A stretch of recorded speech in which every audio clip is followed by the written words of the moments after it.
Hi! Today on Araw-Araw Filipino, we will learn to talk about how something happened using the Filipino language.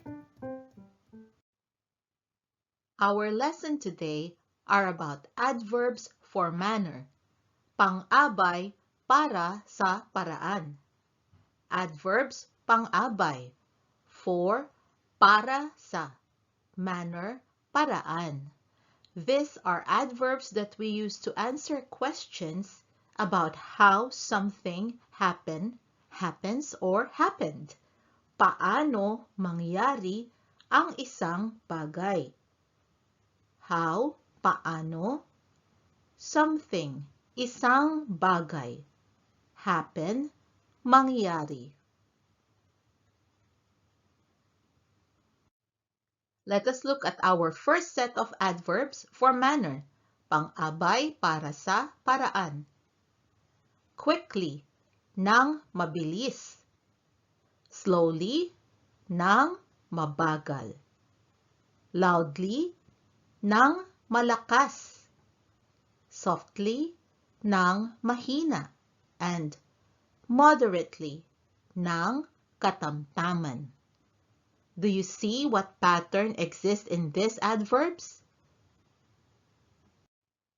In the English language, we form an adverb when we add ly to the end of an adjective.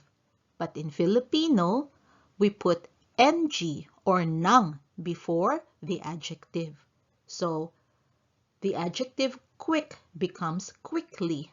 And in Filipino, mabilis becomes nang mabilis. Let us use those adverbs in a conversation between two people who are traveling in their car. The traffic is moving slowly. Umuusad ng mabagal ang traffic.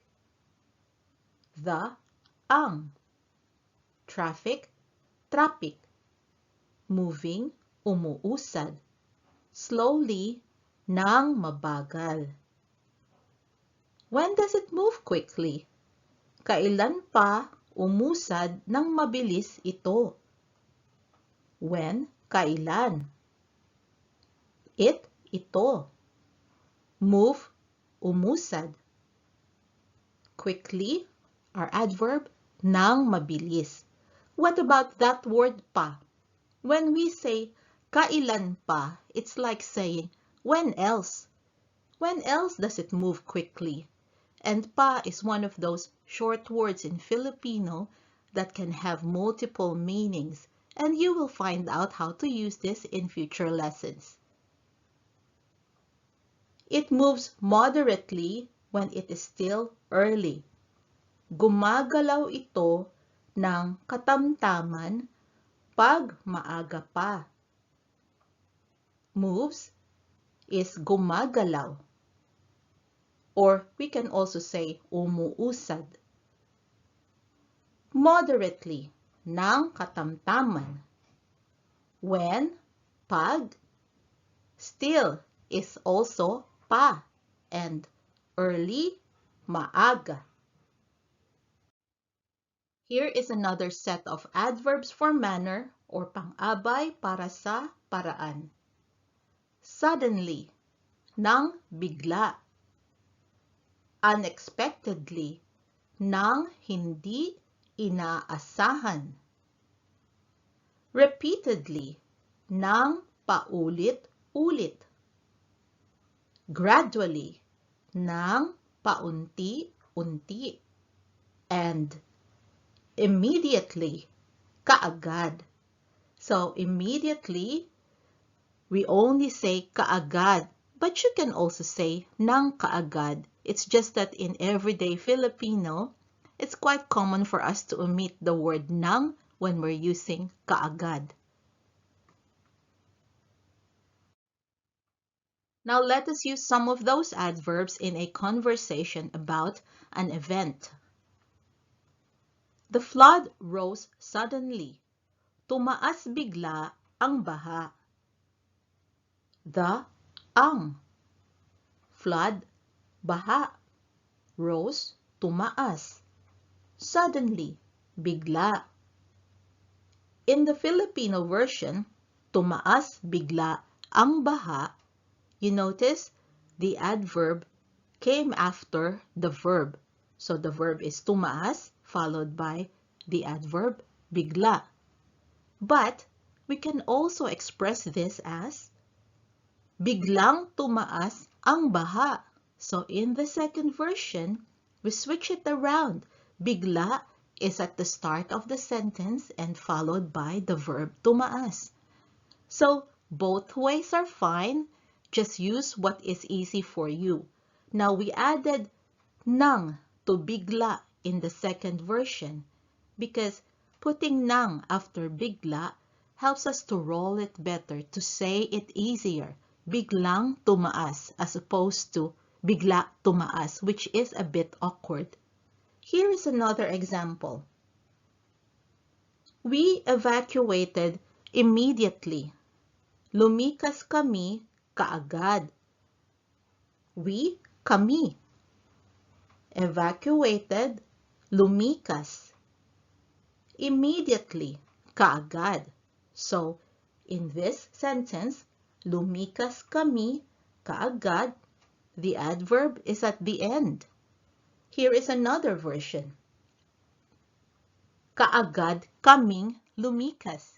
And so you see the adverb is at the start of the sentence, followed by the pronoun kami and lumikas, the verb. So you can switch it around and it will still make sense. Just use the format that is easy for you to remember. Here is another example. I read the contract repeatedly.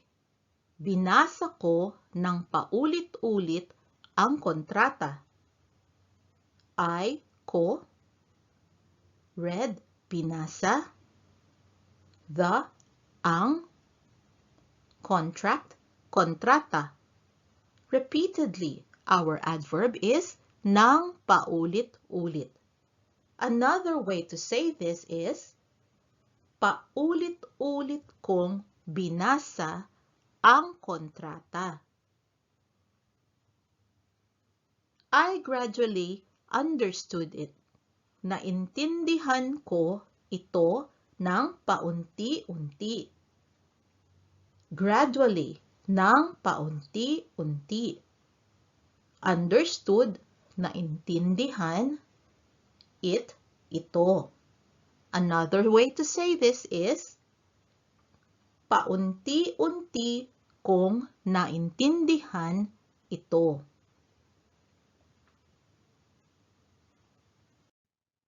Let us look at another set of adverbs for manner, pang-abay para sa, paraan, this time about how you behave, reacted to, or handle anything.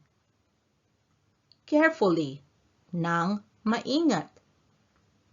Happily, nang masaya. Respectfully, nang magalang. Honestly, nang matapat. And, well, nang maayos. These are the adverbs that I will leave with you for your practice.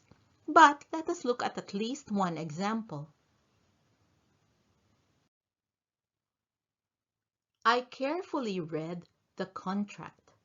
Binasa ko ng maingat ang kontrata. I, ko. Carefully, ng maingat. Read, binasa.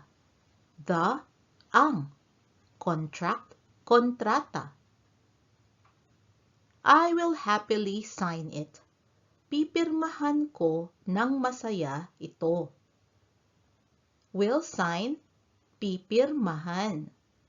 Happily, ng masaya. It, ito. That is our lesson on adverbs for manner. I hope you found it useful. And for your homework, write and talk about the manner in which something happened, will happen or how it usually happens in the Filipino language. Have fun! I hope you can join us again next time on Araw-Araw Filipino. Thank you. Salamat po. Now, a few words from my son, Max. Thought this video was cool? Watch the next one and like and subscribe to the channel too if you haven't yet. Bye-bye! Bye!